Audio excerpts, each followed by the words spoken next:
జీవితంలో గెలవాలని ప్రతి ఒక్కరికి ఉంటుంది. కానీ ఆ విజయం దేనిపై ఆధారపడి ఉంటుందో మీకు తెలుసా?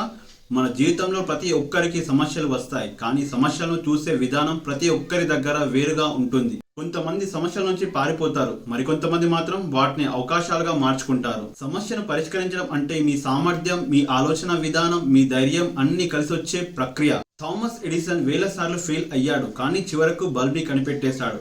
అబ్దుల్ కలాం గారు కూడా ఎన్నో కష్టాలను ఎదుర్కొని భారతదేశానికి గొప్ప శాస్త్రవేత్తగా నిలిచాడు. అలాగే ముఖేష్ అంబానీ, అమితాబ్ బచ్చన్, ఇలా చాలా మంది. అంటే సమస్యలు మిమ్మల్ని ఆపడానికి రావు, మిమ్మల్ని బలంగా తయారు చేయడానికి వస్తాయి. ఒక చిన్న స్టోరీ. ఒక ఆఫీసులో ఇద్దరు వ్యక్తులు ఒకే రకమైన కష్టమైన ప్రాజెక్టుపై పనిచేస్తున్నారు. పని ఒత్తిడి వల్ల ఇద్దరి పెన్సిళ్లు విరిగిపోయాయి. మొదటి వ్యక్తి విరిగిపోయిన పెన్సిల్ను చూసి కోపంతో, నా పనికి అన్ని ఆటంకాలే, పెన్సిల్ కూడా విరిగిపోయింది, ఇక నేను ఈ పనిని పూర్తి చేయలేను అని విసుక్కుంటూ పని ఆపేశాడు. రెండవ వ్యక్తి అదే విరిగిన పెన్సిల్ను చూసి నవ్వి వెంటనే షార్ప్నర్ని తీసుకొని ఆ రెండు ముక్కలను చెక్కుకున్నాడు. అప్పుడు అతని దగ్గర ఒక పెన్సిల్కు బదులు 2 పెన్సిళ్లు ఉన్నాయి. రెట్టింపు ఉత్సాహంతో పనిని పూర్తి చేశాడు. So moral of the story ఏంటంటే, సమస్యలు మిమ్మల్ని విరిచేయడానికో డిస్ట్రాయ్ చేయడానికో రావు, మిమ్మల్ని కొత్తగా తీర్చిదిద్దడానికి వస్తాయి. సో వీడియో నచ్చినట్లయితే లైక్ చేయండి. మరిన్ని ఇన్ఫర్మేటివ్ వీడియోస్ కోసం ఛానల్ని సబ్స్క్రైబ్ చేయండి.